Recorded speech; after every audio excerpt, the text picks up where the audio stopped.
Salve, salve! Começando aqui pela Jovem Pan, mais um Jovem Pan Morning Show. A nossa revista radiofônica que traz informação, prestação de serviço, entretenimento, tudo isso no papo dessa quarta-feira, dia 25 de abril de 2018.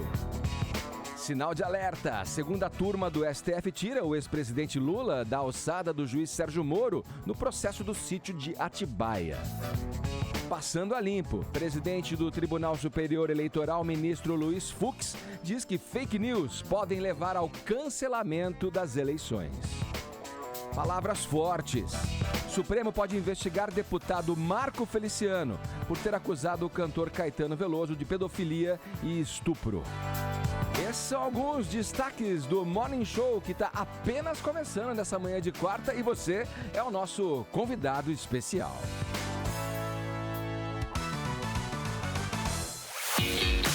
Bom dia, Paulinha. Bom dia, senhor Edgar. Bora lá com a nossa hashtag de hoje? Pois é. O que você diz aí? Vai ser estilo rir para não chorar. Não. Nem tragicômico é o contrário, é rir para não chorar. É rir para não chorar, Edgar, porque o real foi a terceira moeda que mais perdeu valor em relação ao dólar neste mês. Então, por exemplo, você que tinha aquele porquinho, não é verdade? Todos os dias punha suas moedas ali na expectativa do quê? De juntar uma grana, né? Fazer um pé de meia. Talvez não tenha sido uma boa ideia. Talvez esteja valendo menos do que naquele momento que você resolveu guardar, dependendo do tamanho do porquinho, Edgar. Quanta desvalorização dessa moeda, não é verdade? Foi-se o tempo em que você encontrava uma moeda no fundo do bolso e dizia: opa, vou tomar um cafezinho. Não dá mais, querido. Não vai ser dessa vez. Ela entrou pra economia agora, Paulinha. Eu falei com Denise Campos de Toledo. Denizinha. Eu falei, Denise, e agora, querida? O que é que a gente faz com essa tal liberdade? E é o seguinte, a hashtag de hoje vale criatividade, inventividade, memes e gifs, porque hashtag R$1 vale...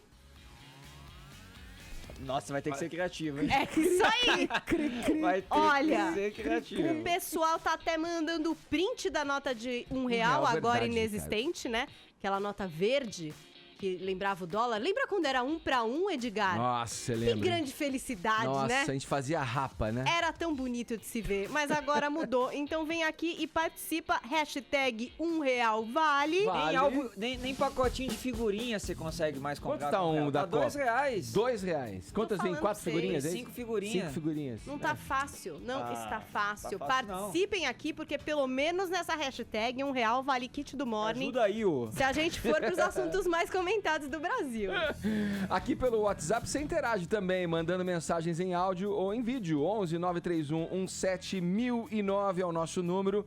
A enquete de hoje é o seguinte: daqui a pouquinho o Vini vai discorrer aí sobre a volta por cima do ator Theo Becker, que Ressuscitou, literalmente, que depois de não conseguir o papel de Jesus na nova novela da Record, foi chamado para interpretar 2 personagens. Foi pra compensar, Vini? Foi dar uma compensada?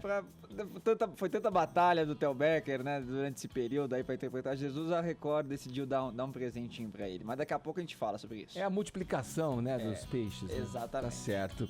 Qual papel você gostaria de interpretar na sua vida, querido ouvinte? Conta pra gente. Um vilão? Um mocinho? Um galã? Diz aí. 931-17-1009, né? Baseado nessa história envolvendo o ator Theo Becker, a gente quer saber que papel você gostaria de interpretar na sua vida. Só não vale o papel de trouxa, que esse a gente Esse interpreta é o nosso, todo né? dia, né? Esse a gente já faz, Esse a né? gente já faz todo sai dia. direto desse. Mas vai lá, manda pra gente aí se você gostaria de ser um vilão. Então conta uma história engenhosa sobre o personagem que você gostaria de viver nessa vida. 931-17-1009 é o nosso número, aguardando a tua participação em mensagens, como eu disse, de áudio ou de vídeo, tá bom? No mais, você pode curtir a nossa página no Facebook, estamos nas mídias sociais. Estamos no Instagram, no Facebook, você vai lá, tem conteúdo extra, deixa o seu joinha que a gente fica feliz da vida. E você pode acompanhar também tudo o que acontece nesse cubo multicolorido do rádio brasileiro pelo nosso aplicativo. Não tem ainda? Baixe o aplicativo da Jovem Pan, é o vermelhinho da Jovem Pan. Também acesse o nosso portal jovempanfm.com.br e o nosso canal youtube.com/morningshowjp. Dá pra ver tudo o que acontece por aqui, por todas essas vias que eu acabei de te passar, certo? Todos convidados a passarem a próxima hora e meia colados aqui na PAN, porque o Morning tá só começando. Caião, vamos lá, vou começar com você pra variar esta peleja. Dá um Ctrl-C, Ctrl-V essa primeira frase, né? Vamos lá, pra começar a peleja aqui da nossa quarta-feira. Vamos. Ontem a gente comentou aqui no programa que a pré-candidata Marina Silva se considera a primeira vítima de fake news no Brasil. Inclusive, ela fez uma brincadeira bem humorada. Ela falou assim, pô, eu ia acabar com o Bolsa Família, eu ia acabar com o Pronatec, eu ia acabar com não sei o quê, eu ia acabar com não sei o que lá. Eu não era uma candidata, era uma exterminadora do futuro. Ela até brincou aqui em entrevista ao Pânico. Bom, de fato, esse período de campanha, como você bem sabe, Caio, tá virando aí um vale-tudo, né? Pra se sobressair ao adversário. E claro que as pessoas podem lançar mão de fake news para botar o oponente lá embaixo. Diante dessa possibilidade, o presidente do Tribunal Superior Eleitoral, o ministro Luiz Fux, já deu um ultimato aí sobre o uso de fake news para vencer a eleição. Que tom foi o do ministro, Caio? Bom, foi um tom de preocupação. Aliás, essa é uma grande preocupação do ministro Luiz Fux, desde que ele assumiu a presidência do Tribunal Superior Eleitoral, de que a maior bandeira dessa presidência é justamente o combate às fake news, que nos últimos anos tem ganhado cada vez mais proporção e influenciado a vida das pessoas. A gente tem um episódio de 2016 com a disputa entre o presidente norte-americano Donald Trump com a então candidata Hillary Clinton, né, à presidência da Casa Branca. E aí a denúncia de intervenção da Rússia, fake news e tal e coisa. Aqui no Brasil não é diferente, o uso do Facebook, sobretudo sobre as outras mídias sociais, é bastante forte. O brasileiro é um dos maiores consumidores e clientes, aí, usuários do Facebook, então existe essa grande preocupação, sim. E o ministro Luiz Fux falou ontem aqui em São Paulo de que há uma medida bastante drástica que pode ser tomada caso fique comprovado que as fake news tiveram influência direta no resultado das eleições de outubro. Se ficarem comprovados que o candidato A, ou o candidato B, ou o candidato C ganhou as eleições por meio das fake news, a última instância das medidas drásticas será cancelar as eleições e começar tudo de novo. Luiz Fux disse que isso é possível. Claro, ele também acalmou as pessoas dizendo que o TSE está tomando medidas para que isso não tenha que acontecer, evidentemente. E aí ele mencionou uma força-tarefa que foi criada pelo TSE, junto com o Ministério Público Federal, com a Agência Brasileira de Inteligência, para que as pessoas investiguem, essa força-tarefa investigue, vasculhe a internet, faça uma varredura justamente para saber onde tem fake news, quem é que está plantando essas fake news para punir e tirar do ar essas notícias se eventualmente acontecer. E isso é claro que elas vão ser espalhadas aí, isso não há a menor dúvida, como elas já acontecem. Essas declarações foram dadas pelo Luiz Fux ontem, num evento que foi promovido pela revista Veja, aqui em São Paulo. E para a gente ter uma noção de como essas fake news já acontecem, já existem, a própria revista Veja, algumas semanas atrás, encomendou uma pesquisa com o Instituto de Pesquisas para saber a quantas anda a questão da fake news na internet. E foram comprovadamente vistas, pegas, pouco mais de 530 notícias falsas, comprovadamente falsas na internet. Aí esse instituto fez uma série de entrevistas e tal, e descobriu que 80% dos brasileiros têm medo de compartilhar alguma coisa falsa, alguma notícia falsa no próprio perfil do Facebook, ou seja, o cara que vira e fala, olha, às vezes eu vejo uma notícia lá que eu gostaria de compartilhar com meus amigos, mas eu tenho medo de que seja uma notícia falsa. Por quê? As pessoas não têm tempo, não têm vontade, enfim, cada um tem a sua razão de ficar indo checar se é verdade ou não. Viu ali, passou pra frente. E essa mesma pesquisa revelou que existem 3 pessoas no topo aí como alvo das notícias falsas. Das notícias falsas.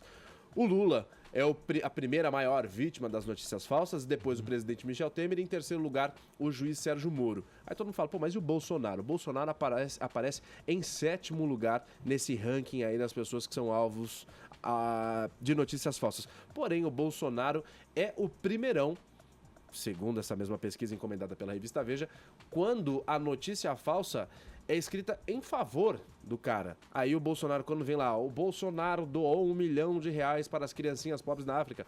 Quando esse tipo de notícia que beneficia o cara, o Bolsonaro é o campeão. Então tá aí essa preocupação do Tribunal Superior Eleitoral, Edgar. Deixa eu só rapidinho, Tonho, olha, eu vi você, o Caio tava falando aqui, a gente sempre associa fake news com uma coisa do indivíduo, né? O sujeito vai lá, procura propagar uma notícia que não é verdadeira, uma notícia mentirosa, com algum ingredientezinho de verdade ali pra ter a fisgada, né? Pra você ser levado a acreditar que aquilo de fato faz sentido, procede. Mas e no caso eu lembro que na eleição passada, que foi vencida pela ex-presidente Dilma, era Dilma e Aécio, muito foi falado do chamado estelionato eleitoral, né? Que se vendeu uma ideia da economia, que tudo estava bem, e a partir do momento em que a presidente assumiu para o segundo mandato, se percebeu que a coisa não era nada daquilo que se vendeu durante a campanha eleitoral. Como é que fica essa observação em torno das fake news quando se trata de uma notícia que vem de um órgão do Estado, quando vem do órgão federal? Bom, a primeira coisa que a gente tem que ver tem que desconstruir a notícia. E como é que desconstrói? Você tem que ver quem financia determinada mídia. Nos governos do PT, que eram distribuídos milhões para certas mídias, os caras fazem as fake news de uma maneira interessante. Eles fazem a leitura petista do fenômeno. Existem sites até hoje que fazem isso. E coloca embaixo, leia mais aqui. E aí remete para as mídias tradicionais, a Folha, o Estado e por aí vai. Sim. Mas a leitura está toda distorcida. Eu me pergunto que instrumentos o ministro Luiz Fux empregará para, já que você vê, tem tanta reviravolta no Supremo e eles falam em hermenêutica, que é cada ministro interpreta do seu jeito. Existe a hermenêutica da notícia. E a hermenêutica da notícia é feita de uma maneira absolutamente distorcida. Você pega um fato de um grande jornal imparcial, por exemplo, dá uma leitura no fenômeno que eu estou aqui falando, dá uma leitura petista e lá embaixo põe leia mais aqui. Sim. Agora, como é que você vai criminalizar a questão da fake news?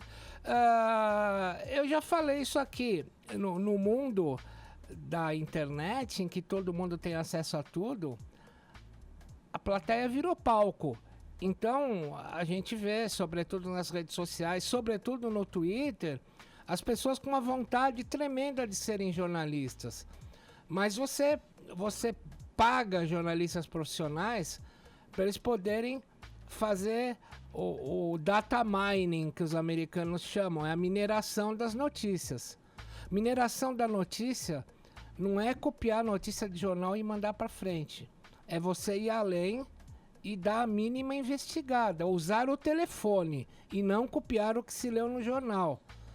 Agora eu me pergunto, todo esse fenômeno que eu estou descrevendo, como o Luiz Fux vai criar uma rede para identificar? Assim. É muito difícil. Eu lembro que eu peguei. Influencia na vitória de um candidato ou outro. Não, e é uma pergunta que fica mesmo. Como é que ele vai aferir? Eu consegui pegar fake news uma vez só na minha vida, quando no meu blog peguei um cara de uma agência que fazia serviços pro PT, ele montando o site Profaquim. O cara que fez a campanha da Dilma fez um site em nome do povo Profaquim. Aí eu meti bala. Foi o único caso que eu consegui na minha vida pegar fake news. Você tem que criar uma equipe, Edgar, de centenas de pessoas, porque você tem que desconstruir a notícia. Uhum. Fazer engenharia reversa da notícia é muito difícil. Fica a pergunta aí. Aliás, Edgar, sobre essa questão de fake news e tudo mais, a gente mencionou o Facebook, o Tonhão falou agora da dificuldade.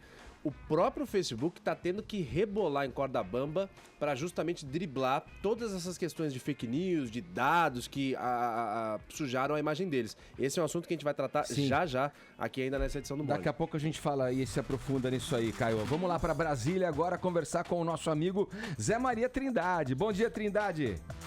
É isso, muito bom dia, Edgar. Bom dia a todos aí. Olha aqui, Trindade, ontem o Tonholi falou aqui em primeira mão que a segunda turma do STF iria julgar mais um recurso apresentado pela defesa do ex-presidente Lula para reverter a prisão após a condenação no caso do triplex do Guarujá.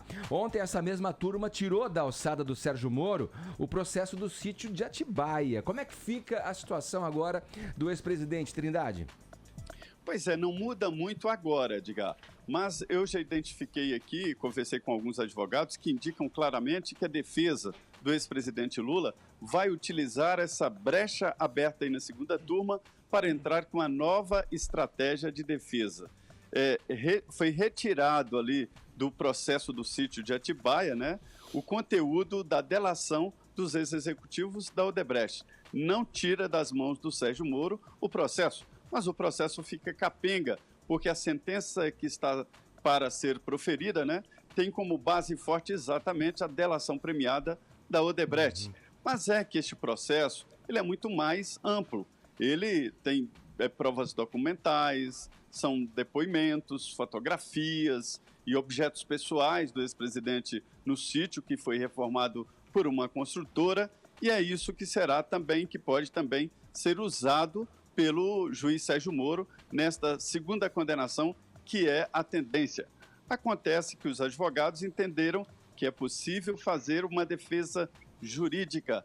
Também no caso do triplex, veja bem, o caso do triplex já passou pela primeira instância, segunda instância, e a defesa agora é só jurídica. E isso pode ser inviabilizado se a base da condenação for de provas incabíveis, provas ilegais. Edgar, eu temo em dizer que é o mesmo caminho percorrido por Demóstenes Torres. Nós anunciamos aqui em primeira mão de que o Demóstenes recuperaria, né, esta possibilidade de se candidatar e, inclusive, poderia recuperar o mandato. É porque, no caso dele, as provas em que indicam ali claramente a relação dele com o bicheiro Carlinhos Cachoeira foram consideradas inválidas, né? E aí o processo foi anulado, ele voltou para o Ministério Público, reassumiu, tinha sido expulso, pegou todos os salários atrasados, férias, e agora pode se candidatar. Isso porque o processo contra ele foi considerado inválido porque usou provas ilegais. Então, esta é a nova linha de defesa do ex-presidente Lula. Não muda nada agora, mas é um bom indicativo para o futuro de uma nova defesa. Rapidamente, Zé, antes da gente entrar no próximo assunto aqui, a questão das informações levantadas a partir das delações dos diretores da Odebrecht, nesse caso que a gente está se referindo aqui, do sítio de Atibaia, elas continuam valendo ou elas são anuladas se caso venha para a Justiça de São Paulo? A situação é a seguinte, o juiz Sérgio Moro não pode fazer uma condenação, dar uma sentença com base nestas provas consideradas pela segunda turma como inválidas. Mas ele pode mandar e deve mandar para a Justiça de São Paulo, que aí cria um novo inquérito e um novo processo. Certo. Vamos lá então agora para falar a respeito dos aliados que estão aí descontentes, né? Reagiram ao pedido da Polícia Federal para transferir o ex-presidente Lula da superintendência em Curitiba. O que eles disseram? A polícia, aliás, alega, eu até queria conferir com você esse valor, Trindade, porque R$150 mil, segundo a PF, já foram gastos com a prisão do petista. Fico imaginando, pelo tempo que ele está preso ali, onde que se gastou tanto dinheiro assim? E para que esse dinheiro foi utilizado, um dinheiro nosso, né? Gerado a partir dos impostos que a gente paga, com essa prisão tão curta dele, esse tempo tão curto dele aí. Mas vamos lá, o que disseram, como foi a reação dos aliados do ex-presidente Lula aí em Curitiba? E para onde ele pode ser enviado caso saia aí da superintendência mesmo, Zé? Pois é, até preso, o ex-presidente Lula incomoda, né? Um sentenciado caro e que incomoda, né?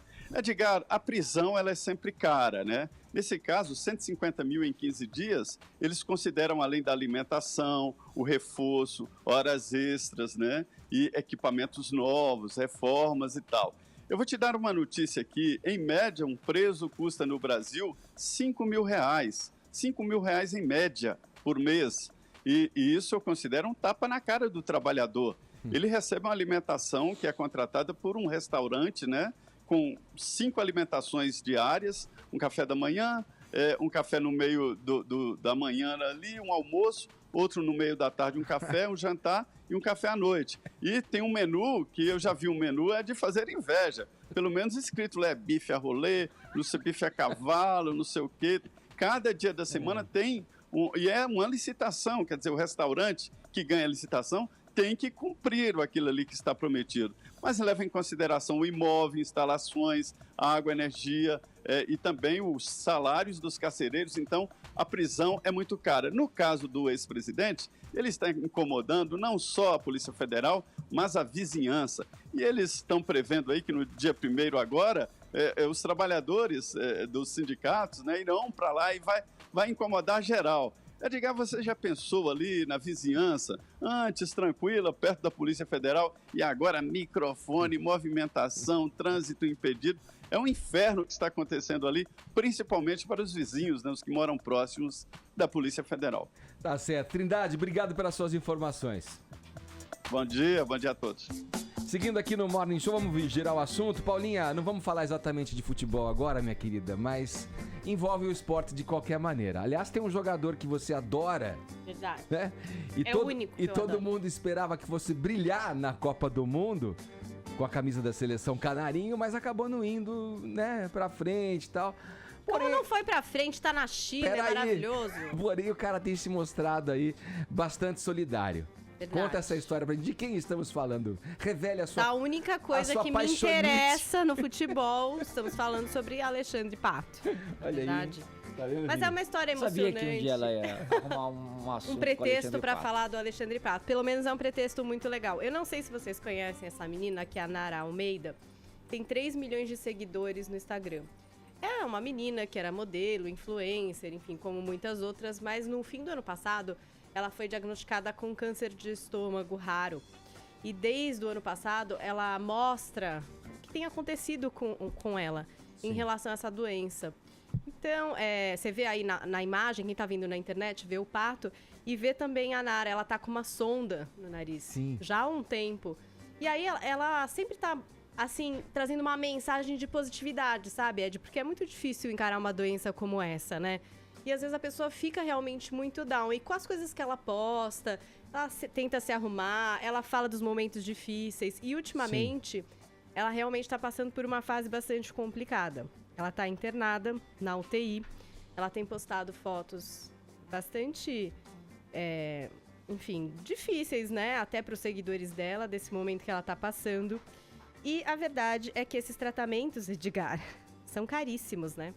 São super caros. No caso, ela precisaria fazer aqui um tratamento de imunoterapia de 21 dias, onde ela tem que tomar um medicamento de 21 em 21 dias, que custa R$18.000, só o medicamento. Isso fora internação, enfim, todo esse processo. E aí, nessa vida de blogueira, né, gente? Ninguém tá cobrindo, né? É complicado. E aí, ela chegou até a pedir um emprego no Instagram pra poder cobrir esses custos. Como eu falei, ela estava na UTI, acho que acabou sensibilizando o Alexandre Pato, que decidiu bancar 6 meses desse tratamento. Então, é um tratamento longo, que ela vai começar a fazer agora. O próprio hospital onde ela está internada também doou aí 3 das doses desse remédio, que é super caro, R$18.000. E agora, até ela fez um post comemorando o que ela chama de uma nova fase na luta contra o câncer. E é isso, o Alexandre Pato pôde ajudar. A gente também, às vezes, pode ajudar as pessoas, talvez não nessa proporção, né? Porque esses caras têm muito dinheiro e, enfim, conseguem trazer esse impacto e, de repente, mudar a vida dessa menina, né? Porque, quem sabe, ela consiga vencer esse câncer. Acho que todas as pessoas que seguem ela e se veem inspiradas pela história dela acabam também ganhando uma energia, né, de imaginar quantas pessoas estão ali Paulinha, acompanhando a luta. Não é o caso que pagou o Pato, é o Pato que pagou, né? Foi o Pato que pagou. E eu espero que a Nara Almeida consiga aí vencer esse desafio, saia da UTI e que o Alexandre Pato continue ajudando as pessoas, porque ele pode, e sem a gente se esquecer que a gente pode também ajudar os outros. A internet já trouxe muitos casos de fraude, né? A gente ouviu aqui a história do casal que tinha um bebezinho com uma doença rara, e isso é muito preocupante, mas tem casos reais aí acontecendo. Quem puder ajudar, o Alexandre Pato pôde, mais uma vez, trouxe aí motivos para ser a única coisa que me interessa no futebol. Parabéns, na verdade, Alexandre. a história do casal não era uma fraude, né? Fraude foi o que eles fizeram Com o depois dinheiro, com o dinheiro. exatamente. dinheiro, né? E Eles que eram uma aquilo- fraude, eles isso. eram um embuste, né? Que aquilo não afaste as pessoas de continuar ajudando, continuar Exatamente. doando da maneira que pode, né, para as pessoas que realmente precisam, né? Falado. Ainda temos um tempinho nesse final de primeiro bloco para falar sobre um assunto também que está chamando a atenção, que está com destaque no noticiário. Aliás, o professor Vila ouviu o Jornal da Manhã hoje. Tonholi, você deve ter acompanhado também a declaração do ministro Gilmar Mendes, dizendo que o gabinete dele está parecendo um ponto de, não sei se foram essas as palavras, mas peregrinação dos petistas, porque lá eles encontram o santo milagreiro, que seria isso. Com outras palavras, seria isso. O que está acontecendo, Tonholi? Não, o que está acontecendo... É tudo muito baseado na análise técnica da lei, da justiça, do Código de Processo Penal. Olha, a minha pobre interpretação é o seguinte: a Lava Jato tem duas fases. A Lava Jato é de março de 2014, né? 17 de março de 2014 que ela é explodida. A primeira fase é quando vai de vento em popa, pegando o PT, pegando o PP. Quando a Lava Jato começa a chegar no PSDB e no PMDB, os políticos, no íntimo do poder em que as decisões são tomadas, se reúnem nos bastidores e falam: se a gente não dá um golpe legislativo na Lava Jato, a Lava Jato não vai ir para frente. E aí eles nomearam, o Renan Calheiros foi o primeiro cara a tentar golpes e golpes legislativos contra a Lava Jato. Quando a Lava Jato chega quase que na totalidade política daqueles que nos representam, os ministros do STF só aí começam a inventar. Inventar não, eu usei o termo errado, resgatar uma teoria de 1963 do jurista italiano Luigi Ferrajoli, falando que o Estado é punitivista e que nós temos que ter nas cortes superiores freios para evitar que o Estado puna demais. Mas a Lava Jato, ela não se defrontou com o antipunitivismo na sua primeira fase. Ela só se defronta com o antipunitivismo por parte dos ministros, sobretudo do STF, quando pega o resto dos políticos, ou seja, quase todos. Quase todos. Então, a Revolução Francesa foi tão legal para a humanidade, teve a separação de poderes, né? Separou a igreja do Estado, a iniciativa privada, a iniciativa pública e por aí vai. E infelizmente no Brasil nós não temos mais a separação de poderes. Eu diria que o STF está, sobretudo a segunda turma, casado com os políticos anti-Lava Jato, em nome de uma teoria bonita, que é uma cortina, é um vestido chamado... É um vernizão. Antipunitivismo. Absolutamente coloidal. Absolutamente coloidal. Eu fiquei... Peraí. Eu tô maluco ou tô ouvindo o Tonholi concordar de que a segunda turma do Supremo Tribunal Federal tá de acordo com os políticos anti-Lava Jato? Foi isso mesmo que eu entendi, Tonholi? Não, o que eu não pude concordar com você ontem, Caio, é falar que a defesa engana as pessoas. Não, eu sei disso. Não é enganar. Quem tem dinheiro para pagar advogado bom consegue chegar onde o Zé Povinho não consegue. Chega. Agora, nós temos que concordar, e eu acho que é muito claro, que não existe separação de poderes no Brasil quando se fala de segunda turma. Pô, A segunda turma representa o status quo. É por isso, tá vendo, que eu gosto do Tonholi. Porque o Tonholi agora deu uma visão que vai no mesmo norte que Rodrigo Viga, que eu temos e que um monte de gente tem. Aí, porque galera. eu tava achando que sempre o Tonholi falava, não, gente, não é bem assim.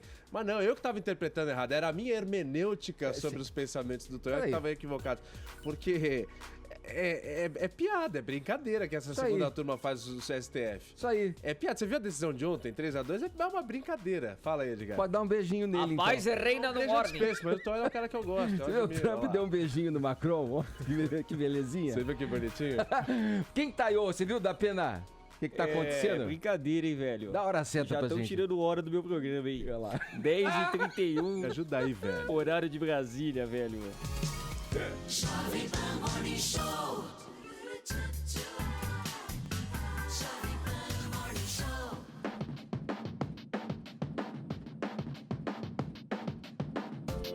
Vamos lá, Vini, você tá quietinho aí Bora, hoje, pô?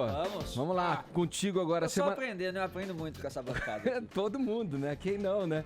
Olha aqui, na semana passada a gente brincou sobre a derrota aí, digamos o sobressalto, melhor dizendo, do ator, na carreira do ator Theo Becker, que não conseguiu o papel de Jesus na novela, que terá o mesmo nome da TV Record. Jesus, né? Mais conhecido como Jesus. Porém, no milagroso poder da multiplicação, né? Ele se deu bem. Até porque ele tá na emissora do milagre, né? Na Rede Record de televisão, e a Record promoveu aí a ressuscitação do sonho de Theo Becker em participar da novela Jesus, que estreia no segundo semestre. Porém, ele não será Jesus, personagem para a qual ele tanto trabalhou, né? Tanto se empenhou, emagreceu aí 12 quilos, né, Edgar? Fez toda uma dieta, também se filiou ali a Universal, mudou até o nome artístico, né? Virou Theo Becker de Oliveira. Quer dizer, todo o engajamento nas redes sociais, uma verdadeira via-sacra de Theo Becker para interpretar Jesus. É real essa foto? Ele entrou pra Universal? Entrou pra Universal, é ele real. não- Deixa eu falar um negócio que me ocorreu agora. Desculpa, porque eu tô Pode falar. rindo sozinho aqui. Porque lendo a biografia do Jô Soares, traça lá tem um capítulo do livro que ele fala, uma passagem do livro que ele fala de uma montagem de Jesus de Nazaré aqui em São Paulo, que aconteceu inclusive no estádio do Pacaembu. E aí era um cast meio misto, brasileiros, sul-americanos, e tinha o Cristo, era um argentino. Só que o argentino, ele era meio redondinho, assim, nunca ninguém viu um Cristo gordinho. Sobrepeso.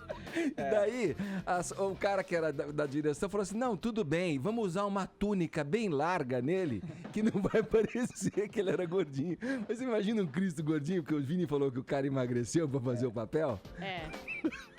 Seria diferente do que a gente vê toda A hora. Record escolheu ali um ator magro também, que é o Dudu Azevedo, né? Causando toda essa frustração aí no Theo Becker. Ele disse que a decepção maior não foi nem dele, né? Foi das pessoas que sonharam junto com ele. Né? Gente, é um Ele personagem fazer- que ele quer fazer nessa vida ainda. Ele fazer esse personagem. Mas aí a Record, sensibilizada, né, com todo esse projeto do Theo Becker em interpretar Jesus, deu 2 personagens bíblicos para ele em 2 produções futuras. Uma na própria Jesus, onde ele será Herodes Arquelau, um governante aí odiado e temido, ou seja, queria fazer Jesus, agora vai fazer um vilão. E depois ele vai fazer também uma produção bíblica. Na verdade, essa produção vai ser até antes de Jesus, que vai chamar Projeto Os Heróis da Fé, onde ele também vai fazer um vilão, vai fazer o Labão. Pô, ele queria fazer Jesus, vai fazer vilão.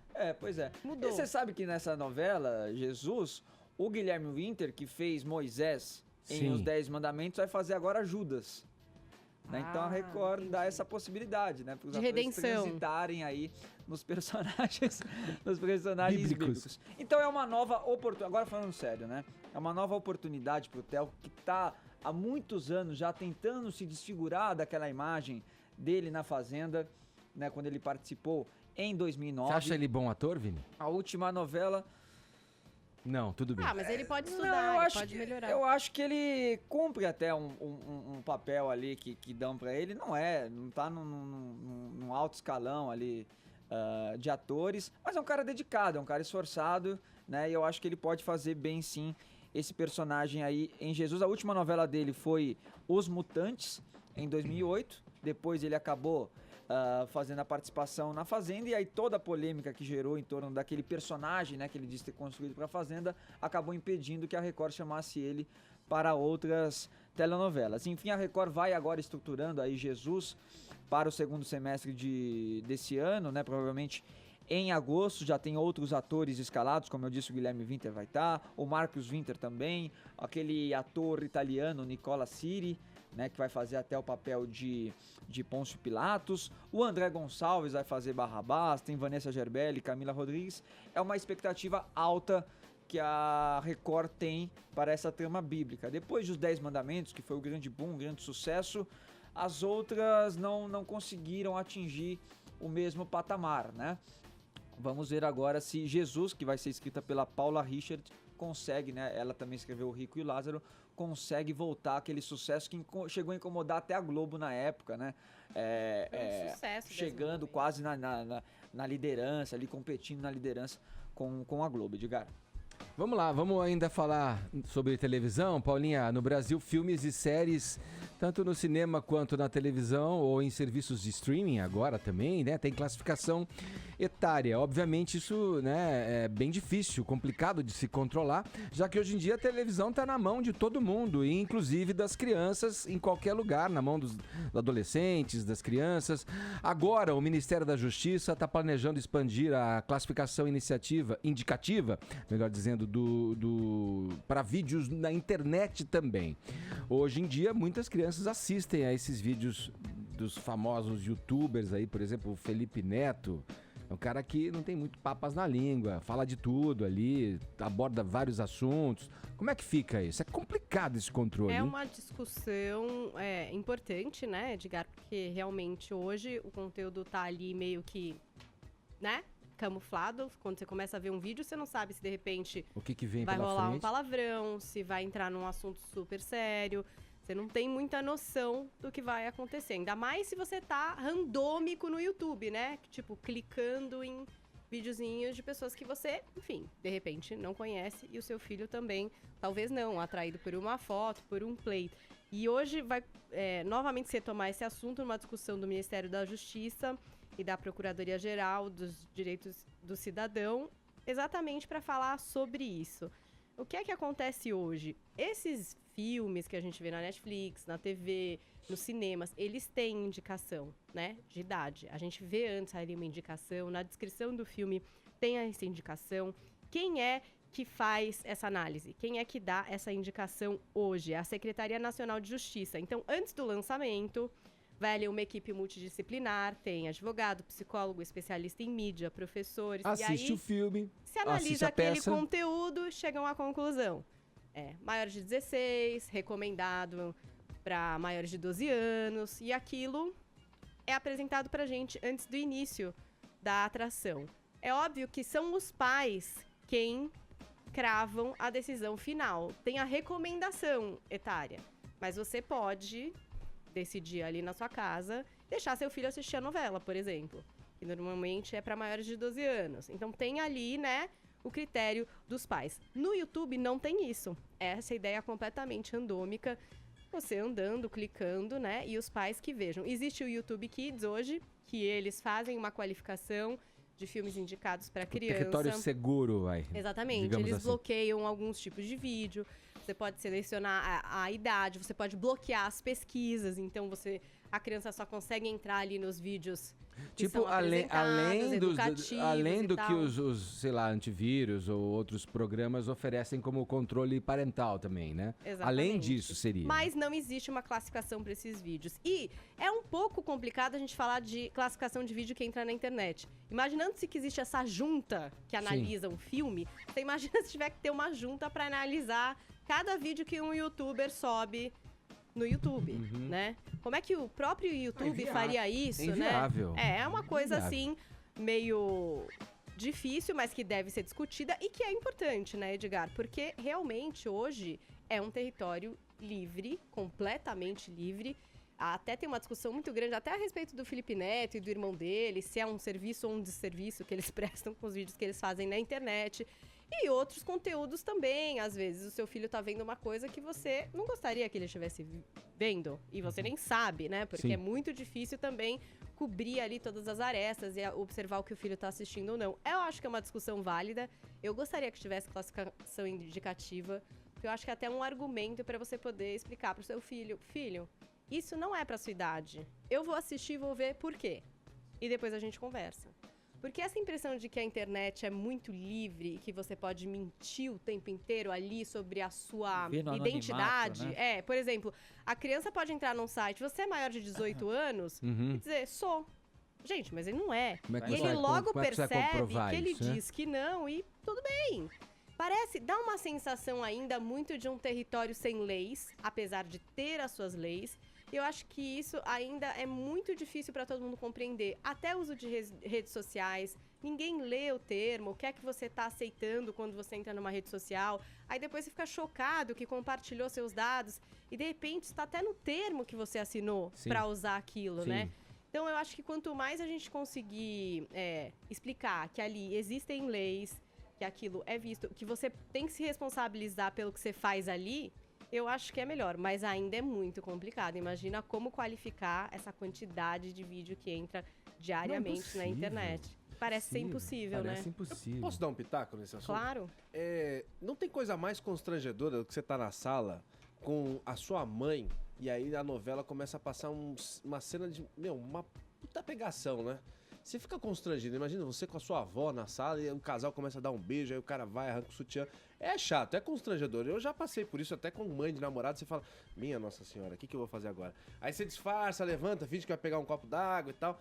Mas não precisa ter um controle dessa classificação. Na minha opinião, antes todo mundo falar, calma, deixa eu terminar. Não precisa ter uma classificação. Eu vejo essa necessidade aí de colocar uma portaria, colocar uma classificação indicativa, é mais uma demonstração do Estado tratando a sociedade como retardada. Olha só, vocês não sabem cuidar de si mesmos, a gente precisa dar uma classificação indicativa. Cara... Não tem essa. As pessoas acho, não Caio. Deixa eu só A pessoa terminar, às só um vezes não minutinho. sabe o que é o Deixa eu só conteúdo. terminar. É o seguinte, na internet... Não, pera aí, a gente já leva pra discussão. Só terminar minha linha de raciocínio. As pessoas, elas têm o poder de decidir, de saber, discernir. Olha, isso aqui é Os bom pro meu adultos. filho ou pro meu... Deixa eu terminar, Paulinha. Isso aqui... as pessoas sabem falar, ó, isso aqui, esse cara é legal pra eu seguir, esse cara não é legal. Tudo tem uma primeira vez. Deixa eu ver esse vídeo aqui desse menino com o cabelo colorido. Aí começa a ver que ele fala um monte de palavrão. Uma vez você vai passar pelo constrangimento. Rapaz, esse cara aqui fala muita bobagem, eu não quero mais seguir ele. Basta você não acessar mais. Você fica controlando a internet da mesma forma que você controla a televisão, vai ficar aquele mundinho meio bobo que é a TV. A TV fica muito Mas não é nas um brincadeirinhas. controle, Caio. É só uma indicação. Por exemplo, É um eu entro controle nesse disfarçado, canal do é só uma menino indicação, de não. cabelo Pra ter essa coisa. Meu filho indicação- tá lá.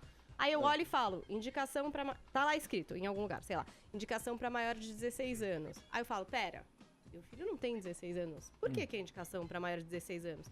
Em game e tal, eles explicam por quê. Linguagem explícita, violência, Mas a internet pitadas é de terror. diferente da TV. Aí Você vai vê- atrás. Você que foi até o cara, não foi o mas cara não até é que veio só até assim, você. as coisas chegam ali, você não tá, você pode pôr Peppa Pig, e pode ter Peppa Pig, um vídeo de Peppa Pig, e pode ter uma paródia de Peppa Pig pornô, porque tem isso no YouTube, e isso a criança, ou até um adulto, ele não sabe, porque as pessoas fazem o título que elas Não dá pra querem, saber antes. elas colocam uma Cara, foto da Peppa, você Mas sabe mundo o não que esse é. conto de fadas que só vem coisa É claro que não é, engraçadinha. Caio. Deixa eu é entender, claro deixa eu que não é entender um um conto de pouco. não é fadas. assim. Caio, deixa eu cara. entender seu ponto, porque você se mostrou desconfortável com uma cena, você fez uma situação hipotética ali, você com a avó, com a mãe, na sala em que você fica desconfortável quando vem alguma cena que você considere imprópria, né? Você tem essa preocupação. Então, peraí, você quer que... Porque aí quem controla é o Estado, controlando. Então, eu certo? tenho essa preocupação com essas cenas assim que vem. Mas eu tenho uma preocupação maior ainda do governo, do Estado, todas as coisas querer controlar. Não, isso aqui a gente precisa controlar. A gente precisa dizer pra você que é menor de 18, 16 não pode. A gente precisa dizer pra você que tal coisa é assim. A gente precisa... Cara, não precisa, velho. O Estado fica interferindo muito em tudo. E aí a gente Mas fica... à medida que não é censura, é só uma indicação. A internet é como você falou, a internet uma censura. parece que é um universo que não tem regras, mas ela tem. Se você ficar colocando muita baixaria, se você colocar um comentário ofensivo, você pode responder por isso. Isso aí já tá legal, já basta, não precisa ficar tendo esse controle. Às vezes quem de faz é a vamos ser- ferramenta, né? É a ferramenta que... É a ferramenta e a Também, denúncia mas a justiça, também se você hoje. me xingar A aqui na denúncia. internet, eu posso Se você faz uma processar. denúncia... Tem uma coisa, você pegar a democracia mais libertária do mundo, que é os Estados Unidos, onde, aliás, estão hospedados todos os sites neonazistas, porque lá se permite, por liberdade de expressão, que se use a suástica, existe parental guidance. Igual a Paula É só tá pra falando. indicar, não é tipo, uma não indicação. pode, não veja, não é pra você. Indicativa. É um classificação exatamente. indicativa. E aí a decisão tá no âmbito privado, íntimo. Como é no de cinema, pais e- gente. Tem filme aí que tem explosão, não sei o que lá, tá lá, pra maior de 13, É pra igual maior a de 12. propaganda você de vai, se você remédio, é Ninguém barra indicativo. criança na Consulte o médico. Ninguém. É, o pai mas aí decide. você se lembra do Museu de Exposição do MAN? Não vou defender, nem vou criticar, eu tenho a minha visão, não vou entrar Eu nesse acho que mérito. poderia A ter do uma homem pelado lá, indicativa, e pô, eu queriam falei isso, processar foi o o que- cara e não sei o que e tal. porque não tinha indicação na porta, tinha, não tinha. Não Cara, é é o ter. seguinte, Eu acho que poderia a ter, gente por acha exemplo. a indicação Você teria perguntar, o que você acha reduzido da exposição? bastante a Achei um polêmica, excesso, né? uma criancinha com cara A pelada, gente também trouxe o tô com ministro da conservadorismo. Justiça aqui, ele falou, aquela exposição errou porque não tinha classificação indicativa, não Sim. tinha um Porque disclaimer quando avisando. tem uma classificação indicativa, você Você procura escolhe. saber. Você fala, E nossa, você por que opta. que é classificação indicativa O 16 poder de anos? decisão tá na tua mão, né? Você vai Ali? lá procurar saber. Eu não Você vai sei, falar acho sobre que isso. vai tirando muito a cara a internet, as pessoas se identificaram com a internet, porque é um negócio que você vai. Agora já tá chato, você fica vendo no YouTube um comercial obrigatório de 40 segundos, 1 minuto. Aí daqui a pouco vai vir uma tarde obrigatória de mais 1 minuto. Não tem Esse almoço conteúdo. grátis. Cara, fica muito chato, velho. É muito chato. Aí vão se criar. Vai ficar chato. Daqui 5 anos vão inventar uma nova internet, um novo YouTube. Aí vai ser liberado. Aí todo mundo vai, correr pra lá. Aí daqui a pouco vai começar essa chatice. É em cima demais. Eu disso. acho que não é uma questão de Meu, o mundo tá cercear muito conteúdo. chato. Eu acho que é. É só uma questão de orientar, porque criança é diferente de adulto, Caio. O Eu adulto, sei, ele eu já fui decide uma, eu realmente, ele nasci assiste a criança. primeira vez, viu uma cena que nem você, se incomodou com a novela com a sogra. Você vai lá e não assiste mais a novela com a sogra, porque você percebe que na novela tem pegação. Agora, a criança é diferente. E essa supervisão dos pais com a criança na internet ainda é muito complicada. É muito difícil. E isso poderia ajudar. Isso sou eu falando aqui, mãe. Não tô falando que meu filho não vai ver, que ele nunca vai ver, que entendeu? Agora vai ser tudo bloqueado. Não é isso. Eu gostaria que tivesse, porque eu gostaria de poder orientar o meu filho a respeito daquele conteúdo e dizer, filho, posso Olha, te estão falar? indicando É pra pra essa maior idade. de 14 Ó. anos. Tem terror, você pode ter um pesadelo. Entendeu? Tem palavrão. Se você começar a falar isso comigo na escola, isso vai trazer problema. Uhum. Então, assim, será que é legal você assistir esses vídeos? O que é que você acha? Eu Trazer acho pro que é uma debate, coisa trazer pra legal. conversa, Eu não né? sei, eu vou perguntar porque eu não sei a resposta mesmo. Mas na internet, no YouTube, não tem uma conta kids, uma conta adulta, que nem tipo na net eu bloqueio os canais que eu não quero. Eu vou bloquear o Multishow depois da Você meia-noite. consegue por alguns Então, aplicativos. já basta, já era. Eu sou filho de pais separados. Cresci com minha mãe criando 3 filhos sozinho e minha mãe teve que também, trabalhar Caio. até tarde da noite. Não tinha esse controle todo, não. Eu tô aqui vivo, pô. Eu não tô fica falando muito que as também- pessoas não Meu, vão o estar mundo vivas, não é cor-de-rosa Caio. também, Mas olha. é melhor você poder vou bloquear conversar de com seu tudo. filho ou não. Sem dúvida, mas não é melhor você Ótimo. fazer esse controle do que o governo fazer pra Mas você? ele não tá controlando, ele só É tá me indicativo. indicando, Caio. Eu sei que ele está indicando, mas não é uma forma de controle? Não. Bom, É igual por isso- remédio. Bora, vai. Coloca o disclaimer ali. Bora. Esse remédio não pode ser tomado com pacientes que têm dengue. É indicativo, não tá censurando. Não tá Se proibido, quiser, você ela toma. toma. E um lacre antes. Zé, toma. Vamos girar o assunto? Vamos voltar a falar do quê? Do quê, pessoal? Dou-lhe uma, dou-lhe duas. Política! Mas também está envolvendo música aqui, porque é um assunto polêmico também, além desse aqui da indicação, né, etária. Então, olha, a Procuradora-Geral da República, Raquel Dodge, pediu que o Supremo Tribunal Federal receba a queixa-crime do cantor e compositor Caetano Veloso contra o deputado federal Marco Feliciano, do PSC. O parlamentar teria ofendido o músico, como eu disse aqui na abertura do programa, de pedófilo e estuprador. Explica pra gente essa história do início, Tonholi. Bom, o Marco Feliciano se referiu ao fato de o Caetano, no seu aniversário de 40 anos, ter transado com uma jovem de 13 anos, que é hoje a sua mulher, a Paula Lavigne. Por conta disso, não só o Marco Feliciano, mas alguns blogueiros começaram a chamar o Caetano de pedófilo. Bom, eu não tenho nada a favor do Caetano. Nos anos 90 eu fui capa de uma revista em que eu denunciava a máfia do Dendê, que era a máfia montada pelo Caetano e o Gil para demitir jornalistas que falavam mal deles. Agora tem uma questão. Quando o Caetano ficou com a Paula Lavigne, ela tinha 13 e ele tinha 40, foi consensual.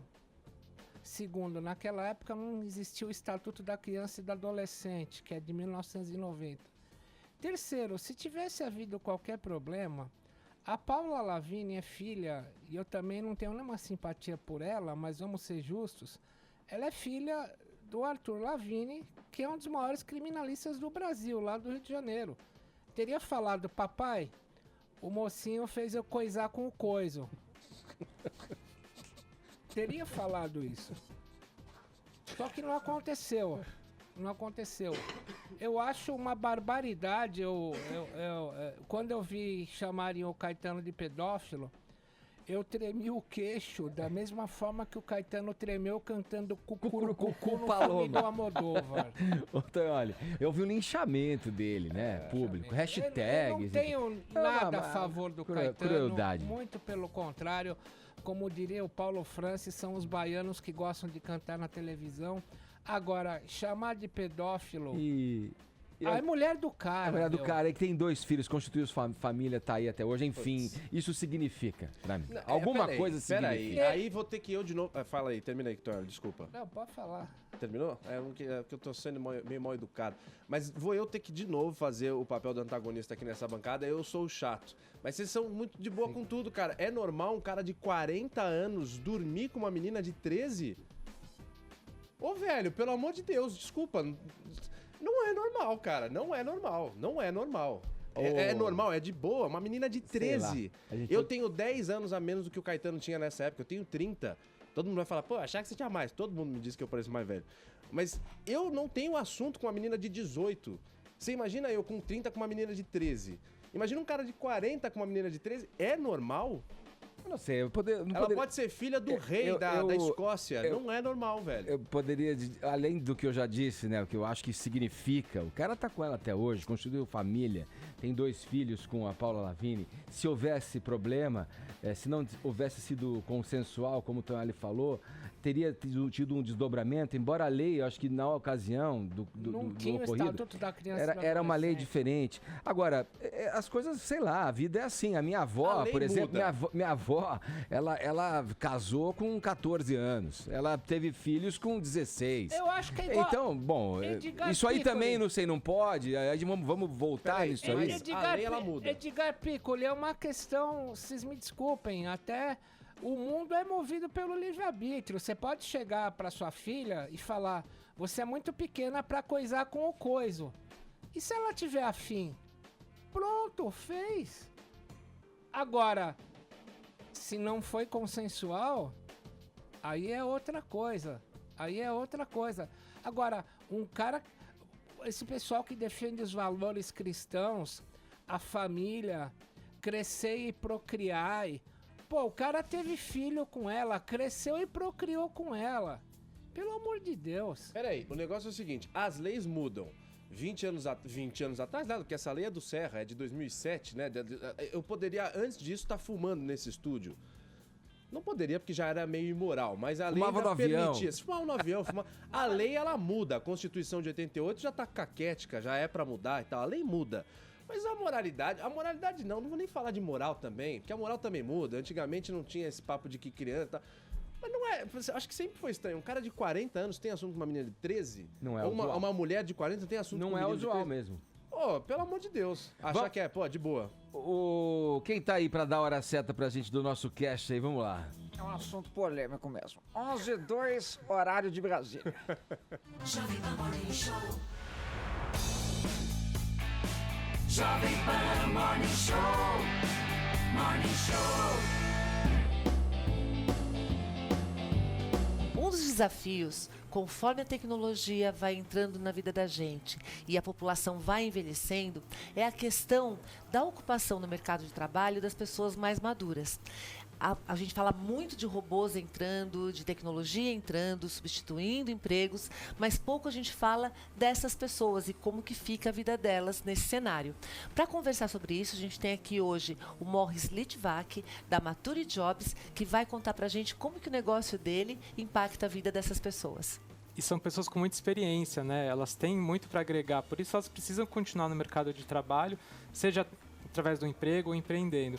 A gente criou a Mature Jobs por isso, para ajudar essas pessoas a acharem oportunidades.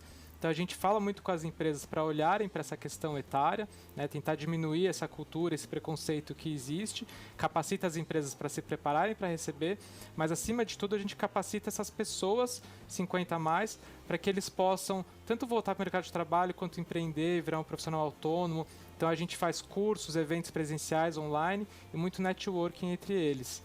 E com isso vocês cobrem as duas partes, né? Tanto para o mercado quanto a capacitação interna. Então a gente vê que são negócios que impactam o empreendedorismo que transforma a sociedade. Aqui é Marta Gabriel para o Sebrae Digital. Sebrae, o empreendedorismo que transforma.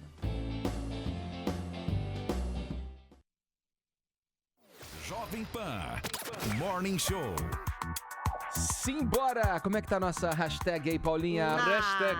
R$1 vale. R$1 vale um dos assuntos mais falados do Brasil nessa manhã. Aí. O brasileiro tá exercitando a criatividade para descobrir o que é que vale R$1, né? O que é que vale mais de R$1. Eu separei alguns tweets aí da galera, vamos ver.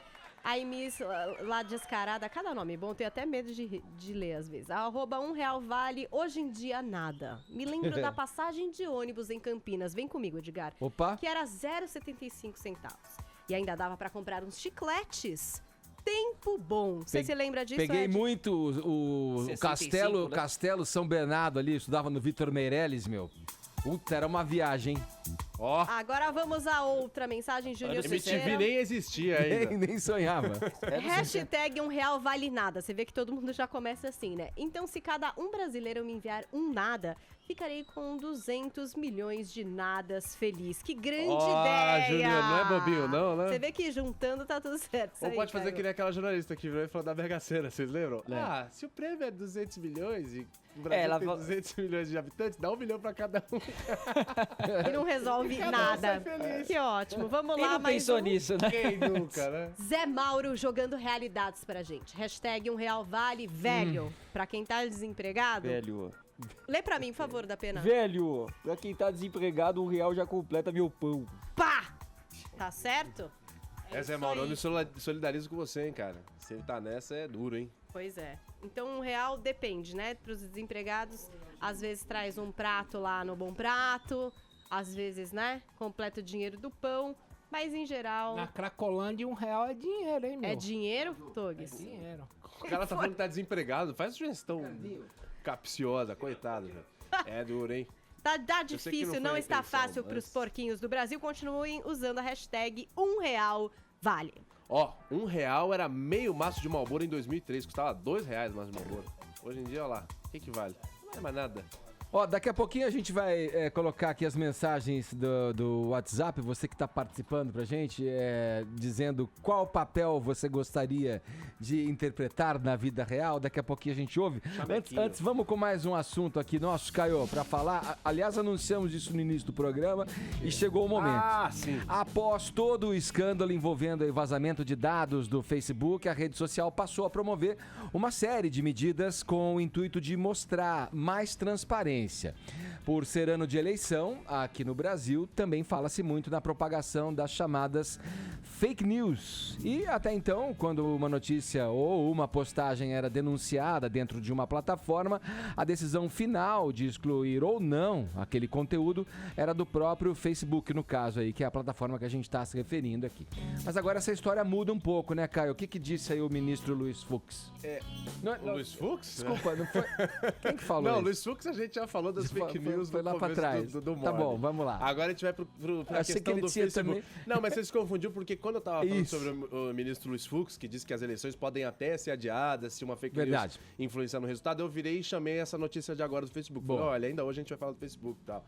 Então tá justificada a sua indução ao erro. Vamos lá. Mas o negócio é o seguinte, a vice-presidente global do Facebook falou ontem o seguinte, você usou a palavra agora para me chamar, a transparência. Ela falou que o Facebook está mudando as políticas dele para se adequar à realidade da sociedade hoje em dia e para melhorar a transparência da empresa. Mas, na verdade, isso tudo está acontecendo depois que vazou aquele caso agora há pouco recente, que o Mark Zuckerberg, inclusive, teve que prestar depoimento lá nos Estados Unidos aos senadores e aos deputados por conta do vazamento dos dados de 87 milhões de usuários para Cambridge Analytica, a empresa contratada pela equipe do Trump, enfim, tal e coisa, todo mundo já está careca de escutar. O Facebook está tendo que sambar aí na corda bamba para reconquistar a confiança das pessoas. É um trabalho bastante difícil, a gente percebe isso aí, é no boca a boca, não tem muito como medir, pelo menos não nesse primeiro momento, a confiança das pessoas no Facebook, até porque a grande maioria das pessoas que a gente conhece usa o Facebook, mas todo mundo no boca a boca fala, né? Pô, que chato, e aí, será que Facebook dá para confiar? Não dá e tal. O que a vice-presidente global do Facebook anunciou ontem? Algumas medidas de mudanças na política. Entre elas, o Facebook agora vai permitir um recurso para quem tem um conteúdo removido. Por exemplo, a Paulinha postou uma foto que eu vi, não gostei, fui lá, denunciei. Até pouco tempo atrás, até ontem, o Facebook virava e falava: opa, peraí, deixa eu ver essa foto que o Caio está denunciando da Paulinha. Eu do Facebook vi, não gostei, também concordo com o Caio, acho que a Paulinha postou um conteúdo ofensivo, excluiu o conteúdo. Ok, até ontem era assim, excluiu, a Paulinha ficava a ver navios, chupando o dedo. Agora, a Paulinha vai ter direito a entrar com um recurso. Se eu denunciar um conteúdo que a Paulinha postou, o Facebook foi lá e falou: não, realmente é ofensivo esse conteúdo da Paulinha, ou tem nudez, ou tem xingamento, qualquer coisa que seja, o Facebook vai lá e tirou. A Paulinha pode vir e falar: opa, peraí, por que tirou?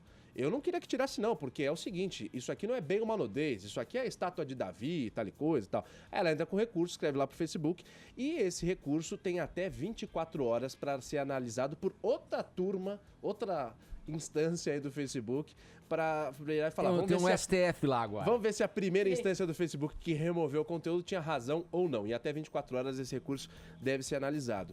Entre outras medidas...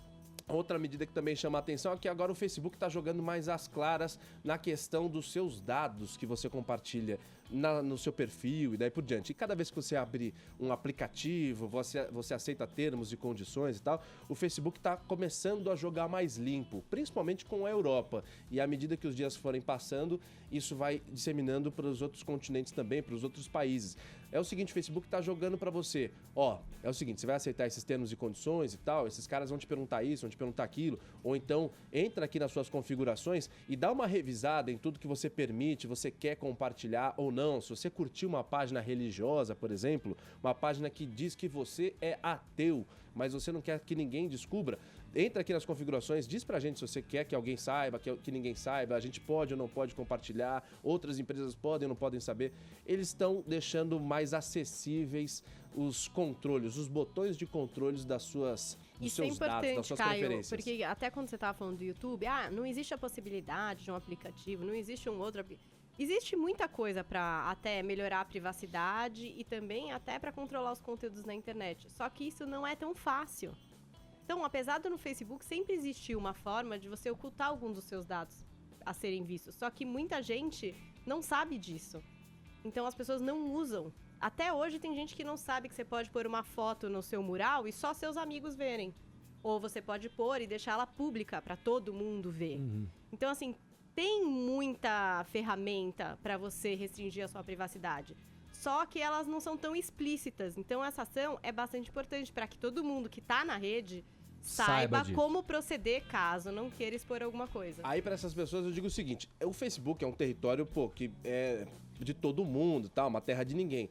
O sujeito que leva a sério qualquer notícia que veja no Facebook, ou seja, por esse medo todo que existe hoje com fake news e tal, o sujeito que compartilha informações confidenciais no Facebook, aí, meu amigo, eu também não fico com muita dosinha não, porque a selva é dos mais espertos, né? Você não pode ser também um bobinho que, meu Deus, mas o que está acontecendo? Mas, pelo amor de Deus, né? Esse cara, você sabe que tem mais que a gente, né? Hora certa. Quem tá aí? Agora 11h18, horário de Brasília. Quem que é esse? Quem que é esse mesmo? Germano, você esqueceu de mim? Senhor Germano, ouvinte do Morning. Voltei por causa desse menino. Do Caio, ele é fã. Esse menino é bom. Você é fã dele? E o Augusto Nunes, não tá com saudades? Augusto Nunes, que eu só ouvi o programa por causa dele, ele saiu, agora voltei por causa do Caio. Tá bom. Porque é quem tem opinião na bancada. 11h18, horário de Brasília.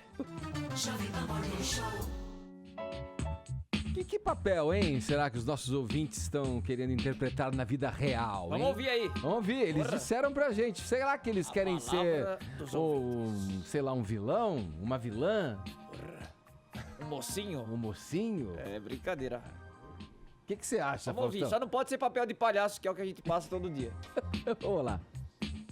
Bom dia. Meu nome é Flávia, sou de Atibaia. Eu gostaria de interpretar um papel de rica. ir nas lojas, comprar tudo que eu quero, viajar para lugares maravilhosos, ir em restaurantes maravilhosos, sabe? Esbanjar dinheiro mesmo. Porque a crise tá feia, né? Ser diarista tá difícil. Então eu não posso fazer nada disso. Se eu pudesse, seria isso. Rica! Pessoal, sabe o papel que eu queria interpretar na minha vida para o resto da vida? O de rica. Porque o de pobre tá difícil. Um beijo, Ana Paula de São Paulo. Bom dia, Morning Show. Aqui é a Tainara, de Mogi Guaçu. Bom, o papel que eu gostaria de interpretar é aquelas princesas chiques, daqueles filmes que tem muito drama e princesas com roupas muito bonitas. Que, né, a gente cansa de look básico do dia a dia. Eu queria ser aquelas princesas com vestidão, toda diva, cabelo feito. Alô, galera do Morning Show. Meu nome é Leia, sou de Piracicaba. O papel que eu queria representar nessa vida, a dona Nadine. Nadine, mãe do Neymar, só por um dia. Só por um dia. Boa tarde. Olha aí, resumindo, ela quer puxar a orelha do Neymar ou ela quer quer ser rica? Quer ser rica. É princesa, rica. Olha aí. Todo mundo que, ou seja, a nossa audiência é pobre. Papel de rico é dinheiro, meu. Grande toque! A melhor conclusão. Papel de rico é dinheiro, anotem. Tonholi, Cláudio. Bora lá, ainda vamos falar de tecnologia, de redes sociais, um assunto que teve bastante em voga hoje no programa. O mundo da música já se rendeu, obviamente, às plataformas digitais. Qual o espaço que os serviços de streaming estão tomando no setor, Paulinha? Vamos lá, porque todo mundo já aderiu, não tem lançamento mais sem que esteja numa dessas plataformas digitais, né? Com certeza. E no ano passado, Edgar, pela primeira vez, os dados da Federação Internacional da Indústria Fonográfica apontam que o streaming corresponde a 38,4% da receita de músicas gravadas. Então, pela primeira vez, o streaming é a principal fonte de renda do mercado da música. A gente estava vendo aí, durante vários anos, a queda na venda de álbuns cheios, né, e físicos, então o álbum que você compra na loja, e inclusive de downloads. E aí você tem aquela história do mercado ilegal da música. A gente teve, enfim, LimeWire, várias brigas judiciais a respeito disso. Lembra? Lembra disso? A gente baixava músicas ali e era ilegal, ninguém ganhava nada com nada, só o cara do LimeWire.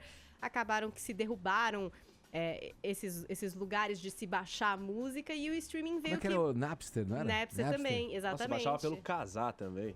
Ainda tem muitas formas de se baixar música na internet, tem torrent, tem um monte de coisa, mas... Você se lembra, desculpa, Paulinho, interromper, você se lembra de uma brincadeira que teve num dos VMAs da MTV? Uma das festas lá da música na MTV americana, teve um sketch que era os caras que criaram o Napster com o Lars Ulrich, do batera do Metallica, chegando no birô dos moleque que tinham feito. Era uns puta hackerzinho. E ele chegando ali e tipo assim, tá, o que tá acontecendo aqui? O que vocês estão fazendo? Vocês querem a minha música? Foi uma briga feia mesmo. E até agora essa briga mudou um pouco, quer dizer, hoje você tem um streaming que não é ilegal, você paga, existe um acordo entre as empresas e as gravadoras, mas ainda existe uma questão que é a respeito da rentabilização disso. A gente já falou, por exemplo, de casos como a Taylor Swift, que tirou todo o seu conteúdo do Spotify, forçando a plataforma a melhorar, né, o que dava de volta ali, aí depois ela retornou, hoje tá super parça do Spotify. A verdade é que não tem muito como fugir, e quando a gente fala de plataforma que tem música, Ed, não é só Deezer, Spotify e Apple Music, tem também o próprio YouTube, por exemplo, com os seus vídeos ali, com os seus clipes, o Vevo, né, são várias. Essa conta ainda não fechou, porque pro artista grande é óbvio, ele ganha demais, ele tem 1 bilhão de plays, ele tem como ali fazer uma grana, mesmo ganhando 0,01 centavos. Agora, pro artista que tá começando, pro artista que tem um público menor, ainda é muito complicada a situação, ainda é muito estranho esse relacionamento das plataformas de streaming com o artista. Mas é um caminho que parece ser sem volta, não só pra música, como também pro audiovisual. Veremos. Como diria um amigo meu, essa internet veio pra ficar, né? Vamos fechar rapidinho, Tonholi, com o destaque internacional. A Tailândia se ofereceu para receber a tão aguardada reunião entre o presidente dos Estados Unidos, o Donald Trump, e o líder da Coreia do Norte, o Kim Jong-un.